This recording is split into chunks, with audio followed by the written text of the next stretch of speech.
আলাইহি ওয়াসাল্লাম। প্রিয় হাজিরিন, আল্লাহ রাব্বুল আলামিন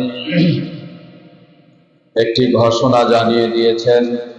মহানবী সাল্লাল্লাহু আলাইহি ওয়াসাল্লামের উপরে যখন আয়াতে কারিমা নাযিল হলেন, এই আয়াতে কারিমা নাযিল হওয়ার পর সাহাবায়ে কেরাম রাদিয়াল্লাহু তাআলা আনহুম আজমাইনদের ভিতরে একটা আতঙ্ক বিরাজ করতেছিল, ভয় বিরাজ করতেছিল,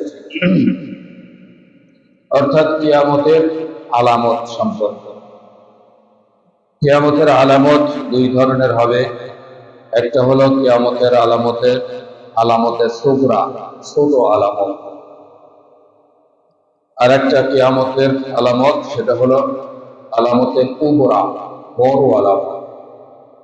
ছোট ছোট যে আলামত গুলো আছে, এগুলোর মধ্যে অনেক প্রকাশ হচ্ছে। তার মধ্যে রাসূল করিম সাল্লাল্লাহু আলাইহি ওয়াসাল্লামের ইন্তেকাল হলো সর্বপ্রথম ছোট আলামতের মধ্যে একটি আলামত।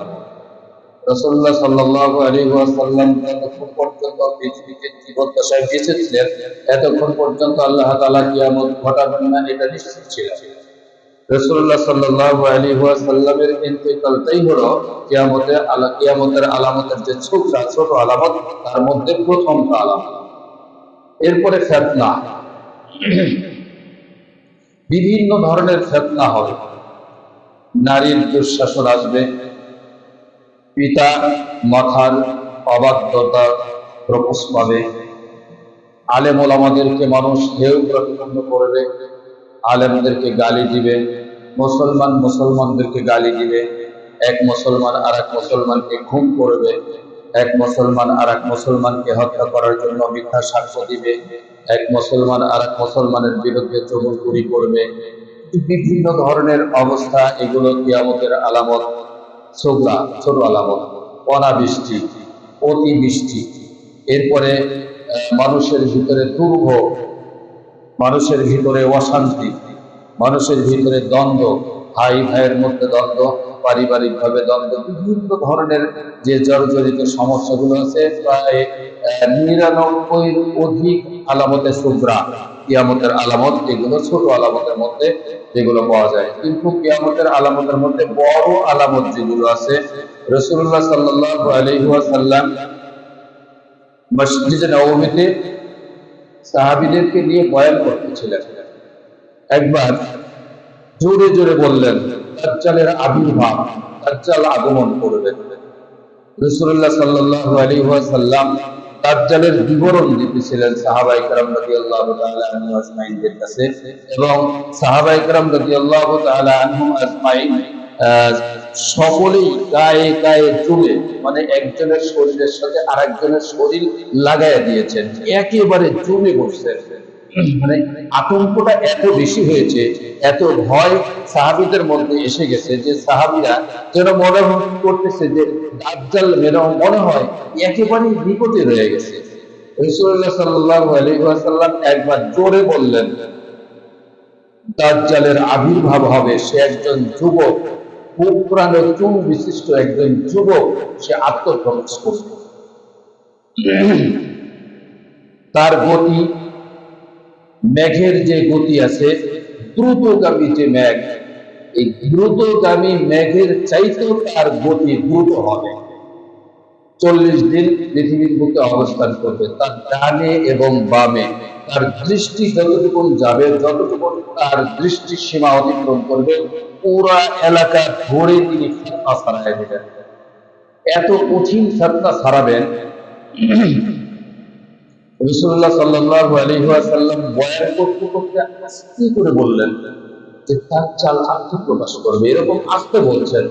যখন আস্তে বলেছেন, সাহাবায়ে কেরাম রাদিয়াল্লাহু তাআলা আনহুম আজমাইন চিন্তা করলেন যে রাসূলুল্লাহ সাল্লাল্লাহু আলাইহি ওয়াসাল্লাম প্রথমবার দাজ্জালের আগমনের বিষয় জোরে বলছেন এবং দ্বিতীয়বার আস্তে বললেন। কারণটা কি? মনে হয় মদিনার খেজুর বাগানের ভিতরে দাজ্জাল এসে পড়েছে, সে কোনো জায়গায় লুকায়িত অবস্থায় আছে, আর রাসূলুল্লাহ সাল্লাল্লাহু আলাইহি ওয়াসাল্লামের কথা যদি সে শুনে ফেলে, এই জন্য রাসূলুল্লাহ সাল্লাল্লাহু আলাইহি ওয়াসাল্লাম আস্তে করে বলেছেন। ভিতরে ভিতরে ভয় সাহাবায়ে কেরাম রাদিয়াল্লাহু তাআলা আনহুম আজমাইনদের। রাসূলুল্লাহ সাল্লাল্লাহু আলাইহি ওয়াসাল্লাম দাজ্জালের বয়ান শেষ করেছেন। সাহাবায়ে কেরাম রাদিয়াল্লাহু তাআলা আনহুম আজমাইন ভয়ে ভয়ে মসজিদ থেকে বের হয়েছেন। খেজুরের বাগানে গিয়েছেন, মাঠে কাজের জন্য গিয়েছেন। অনেক সময় দেখা যায় না, পাতার ভিতরে সরসর শব্দ হয়ে যায়, আবার বাতাস আসতে পরে গাছের ভিতরে সরসর শব্দ হয়। একটা পোকাও যদি একটা শুকনো পাতার ভিতরে ঢুকে পড়ে, সেখানে একটা শব্দ হয়ে যায়। তো এরকম যদি কোনো শব্দ হতো, তখন সাহাবায়ে কেরাম রাদিয়াল্লাহু তাআলা আনহুম আজমাইন আল্লাহু আকবার বলে সেখান থেকে চিৎকার দিয়ে সরে পড়তেন, পালানোর চেষ্টা করতেন। মনে হয় দাজ্জাল এখান থেকেই বের হবে, তোমার দাজ্জাল মনে হয় চলে আসছে, এই ওর পায়ের শব্দ শোনা যাচ্ছে। এভাবে সাহাবায়ে কেরাম রাদিয়াল্লাহু তাআলা আনহুম আজমাইনদের ভিতরে ভয় আতঙ্ক বিরাজ করতেছে। রাসূলুল্লাহ সাল্লাল্লাহু আলাইহি ওয়াসাল্লাম সাহাবায়ে কেরাম রাদিয়াল্লাহু তাআলা আনহুম আজমাইনদের চেহারার দিকে যখন তাকিয়েছেন, তাকানোর পরে দেখছে সাহাবীদের মনের ভিতরে, চেহারার ভিতরে, সকল সাহাবীর চেহারার ভিতরে ভয়ের আতঙ্ক কাজ করতেছে। রাসূলুল্লাহ সাল্লাল্লাহু আলাইহি ওয়াসাল্লাম জিজ্ঞেস করলেন, ব্যাপার কি হয়েছে তোমাদের, এত ভিতরে ভয় কেন? সাহাবায়ে কেরাম রাদিয়াল্লাহু তাআলা আনহুম আজমাইন বললেন, ইয়া রাসূলুল্লাহ সাল্লাল্লাহু আলাইহি ওয়াসাল্লাম, আপনি ফজরের নামাজের পরে বয়ান করেছেন দাজ্জালের বিষয় নিয়ে, আমাদের ভিতরে এত ভয় এসে গেছে যেন মনে হয় খেজুরের বাগান থেকে এই মাত্র দাজ্জাল বের হবে। আমাদের ভিতরে এত ভয় কাজ করতেছে। রাসূলুল্লাহ সাল্লাল্লাহু আলাইহি ওয়াসাল্লাম বললেন, শোনো, আমার জীবদ্দশায় যদি দাজ্জাল বের হয়, আমি একাই মোকাবেলা করব। সুবহানাল্লাহ।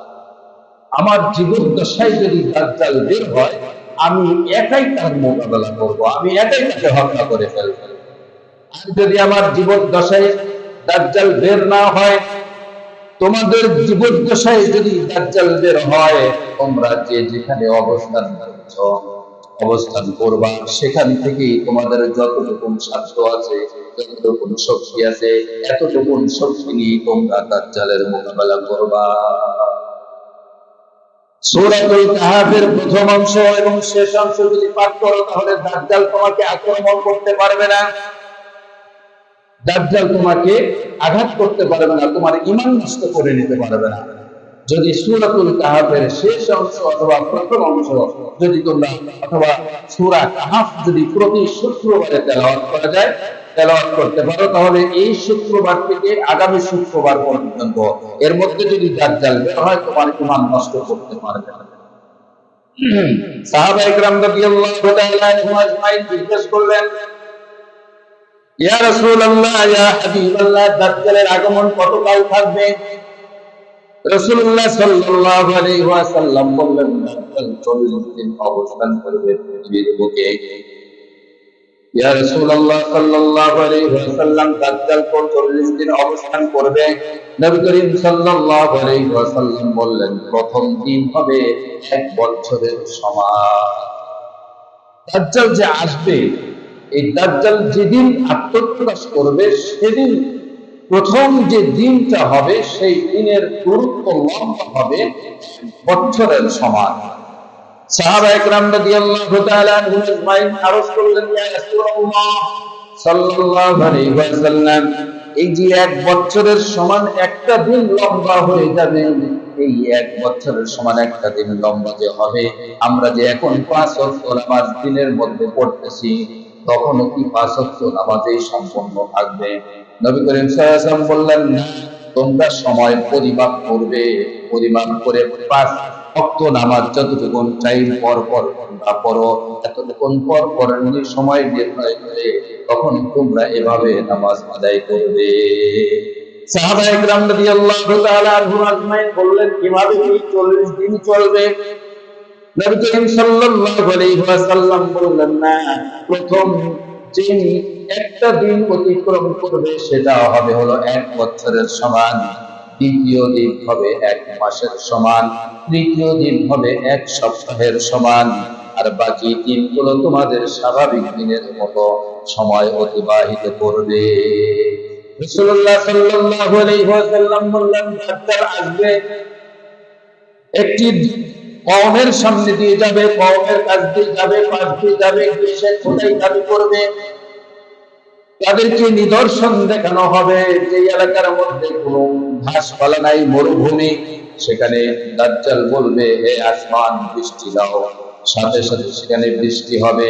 দাজ্জাল বলবে, জমিন তুমি ফসল ফলায় দাও, এত পরিমাণে ফসল ফলাবে, কমের মানুষগুলো দাজ্জালের উপরে ঈমান নিয়ে আসবে, তারা অনেক টাকার মানুষ হয়ে যাবে, অনেক ধনী মানুষ হয়ে যাবে, অনেক সম্পদের মালিক হয়ে যাবে। যেই এলাকার মধ্যে দিয়ে যাবে, যেই এলাকার মানুষ তাকে কাফের বলে সম্বোধন করবে, তার প্রতি ঈমান আনবে না, ওই দাজ্জাল ওই এলাকার মধ্যে এমন নির্দেশ জারি করবে, জমিনকে বলবে, তোমার যত রস আছে সব শুকিয়ে দাও। আসমানকে বলবে, এখানে আর বৃষ্টিপাত করো না। গাছপালা তরুলতাকে বলবে, তোমরা মরে যাও, সব একদম মরুভূমিতে পরিণত হয়ে যাবে। ওই এলাকার মানুষ এত অভাবী হয়ে যাবে, এত অভাব, এর চাইতে বড় অভাব হতে পারে না। এত কঠিন অভাবের মধ্যে হবে। মানুষের ঈমান নষ্ট করার জন্য একজন যুবককে একদম খারাপ ভাবে দুর্গন্ধিত করা হবে, এবং তীর ধনুক নিক্ষেপ করলে পরে ধনুক তীর নিক্ষেপ করলে যত দূর তীর গিয়ে পড়বে, এত দূর পর্যন্ত দুখণ্ডকে দুই জায়গায় রেখে দেওয়া হবে। দাজ্জাল নাম ধরে ডাক দিবে, যুবক হাসতে হাসতে চলে আসবে। এগুলো মানুষের চোখের সামনে যখন দেখাবে, মানুষ ঈমান নষ্ট করে ফেলবে।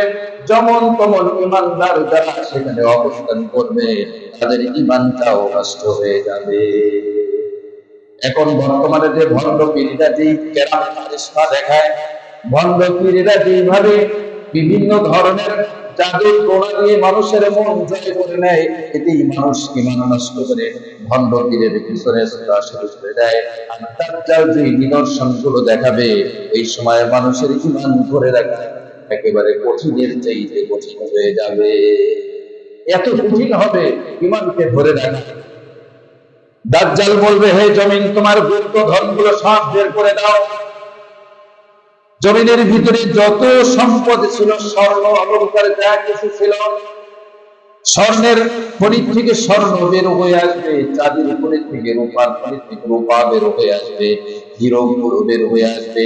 তার পিছনে মৌমাছি যেভাবে ঝাঁপিয়ে ঝাঁপিয়ে উঠতে থাকে, এই সম্পদগুলো দাজ্জালের পিছন দিয়ে কয়েক এলাকা পর্যন্ত যতটুকু তার নজর যাবে, চোখ যাবে, এতটুকু পর্যন্ত পিছন দিয়ে সব সম্পদ মৌমাছির মতো উঠতে থাকবে। সম্পদের ভান্ডার পিছনে পিছনে এভাবে ঘুরতে থাকবে, যাইতে থাকবে। রাসূলুল্লাহ সাল্লাল্লাহু আলাইহি ওয়াসাল্লাম বলেন, দামেস্কের একটি সাদা গম্বুজের উপরে আল্লাহ রাব্বুল আলামিন দুইজন ফেরেশতার মাধ্যম দিয়ে ঈসা আলাইহিস সালাতু ওয়াস সালামকে জমিনের মধ্যে নামিয়ে দিবেন। ঈসা আলাইহিস সালাতু ওয়াস সালাম আসবেন, দাজ্জালকে হত্যা করবেন। দাজ্জালকে হত্যা করার পর যখন ঈসা আলাইহিস সালাতু ওয়াস সালাম জমিনের উপর দিয়ে যে সমস্ত মানুষগুলো অভাবের মধ্যে পতিত ছিল, অভাবের মধ্যে লিপ্ত ছিল, আর যারা ঈমান রেখেছিল, ঈমান নষ্ট করে নাই, দাজ্জালের প্রতি ঈমান আনে নাই, দাজ্জাল তাদের ঈমান নষ্ট করতে পারে নাই, ঈসা আলাইহিস সালাতু ওয়াস সালাম তাদের কাছে যাবেন, সান্ত্বনা দিবেন, আল্লাহর কাছে দোয়া করবেন, আল্লাহ তাআলা তাদের অভাব মুক্ত করে দিবেন।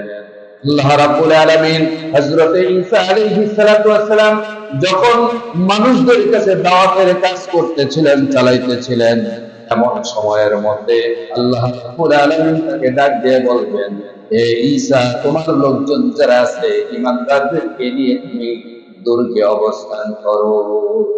দুর্গের মধ্যে অবস্থান করে একটি কাফের কেল্লার ভিতরে ঢুকে পড়ো।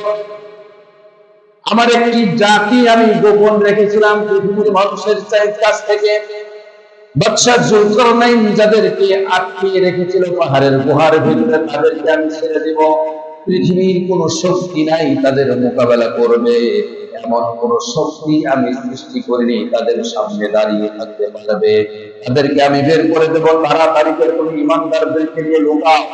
ঈসা আলাইহিস সালাতু ওয়াস সালাম লোকজনদেরকে বলবে, তাড়াতাড়ি তোমাদের দুর্গে প্রবেশ করো, ঘরে প্রবেশ করো, বের হও না। সাথে সাথে মুসলমানগুলো সব দুর্গের ভিতরে পড়ে যাবে, কেল্লার ভিতরে অবস্থান করবে। আল্লাহ রাব্বুল আলামিন ওই ইয়াজুজ মাজুজদেরকে বের করে দিবেন, তাদের একটি বিশাল বাহিনী হবে। হযরতে যুলকারনাইন আলাইহিস সালাতু ওয়াস সালাম পৃথিবীর মাঝ বরাবর যখন অবস্থান করতেছিলেন, ভ্রমণ করতেছিলেন, ওই সময় ওই এলাকার মানুষ তাকে বলেছিল, আমাদের এই এলাকার ভিতরে পাহাড়ের অপর পাশ থেকে ইয়াজুজ এবং মাজুজ এসে আমাদের ফসলগুলো নষ্ট করে দেয়, আমাদের বাচ্চাগুলোকে ধরে ধরে নিয়ে যায়, খেয়ে ফেলে। আপনি তাদের থেকে আমাদেরকে রক্ষা করুন, হেফাজত করুন, মাঝখান দিয়ে একটি ব্যারিকেড করে দেন, বাইন্ডিং করে দেন, পাত দিয়ে দেন, প্রাচীর করে দেন, আমরা আপনাকে খাজনা দিয়ে দেব। হযরতে যুলকারনাইন সেখানে একটি প্রাচীর করে দিয়েছিলেন, বিশাল বড় একটা প্রাচীর, দুই পাহাড়ের টিলা বরাবর একটি প্রাচীর করে দিলেন। এই প্রাচীর ডিঙ্গি আর আসতে পারলো না। ইয়াজুজ মাজুজ এত পরিমাণে হবে, অসংখ্য ইয়াজুজ মাজুজ হবে। হাদিস শরীফের মধ্যে আবু হুরায়রা রাদিয়াল্লাহু তাআলা আনহু থেকে বর্ণনা করা হয়েছে, ইয়াজুজ মাজুজ যখন প্রথম বের হবে, মৃত্যু সাগর বলতে একটি সাগর আছে পৃথিবীর বুকে। এই মৃত্যু সাগরের যে পানি আছে, এই সাগরের পানি প্রথম যেই এক ঝট বের হবে, এক গ্রুপ বের হবে, এই এক গ্রুপ গোটা সাগরের পানি খেয়ে শেষ করে দিবে। সাগরের পানি মুখ খেয়ে শেষ করে দিবে একটা গ্রুপ। এই এক গ্রুপ আসবে, ওয়াইদা আল কওলু আলাইহিম, যখন তাদের উপরে নির্ধারিত আযাবের ঘোষণা হয়ে যাবে। এই সমস্ত বিষয় হলো ওই সময় হবে যখন আল্লাহ রাব্বুল আলামিন পৃথিবীর একদম শেষ প্রান্তরে নিয়ে যাবেন। হযরতে ঈসা আলাইহিস সালাতু ওয়াস সালাম যখন তার সাথীবর্গদেরকে নিয়ে কেল্লার ভিতরে অবস্থান করবেন, ওই সময় এই ইয়াজুজ মাজুজ বের হবে তরঙ্গের মতো। অর্থাৎ সাগরে যখন প্রচন্ড বাতাস হয় আর প্রচন্ড ঝড় হয়, ওই সময় সাগরের পানি যেরকম উত্তাল অবস্থান করে, রূপ ধারণ করে, একটা ঢেউয়ের উপরে আরেকটা ঢেউ বড়াইতে বড়াইতে আসতে থাকে পাহাড় পরিমাণের মতো, এত বিশাল বিশাল ঢেউ। এটা হলো সাগরের তরঙ্গের মতো, একটার পর একটা বের হতে থাকবে।